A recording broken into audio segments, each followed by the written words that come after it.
नमस्कार शेतकरी बंधूंनो, आज आपण बघणार आहोत आंब्याची मृदुकास कलम कशी तयार करायची. आंब्याची कलम तयार करण्यासाठी योग्य कलम कांडीची निवड करणे अत्यंत आवश्यक आहे. ही निवडलेली कलम कांडी बुरशीनाशक 22 पावडर पाण्यात बुडवून नंतर कलम तयार करण्यासाठी वापरावी.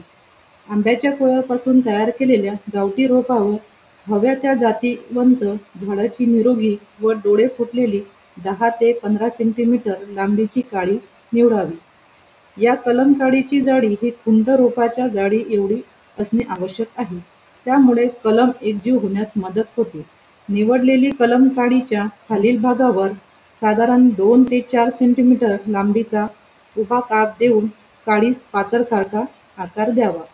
आपण कोयापासून तयार केलेल्या रोपांचा 6 ते 8 सेंटीमीटर लांबीचा वरील भाग छाटून टाकावा व राहिलेल्या भागावर बरोबर मध्यस्थानी चाकूने 2 ते 4 सेंटीमीटर उभा भाग असा छेद द्यावा. पाचरीचा आकार दिलेल्या काळी रोपांच्या छेदलेल्या भागात व्यवस्थित खोचावा. अशा या दोन्ही कलमांचा जोड पॉलिथिनच्या पट्टीने बांधणे आवश्यक असते.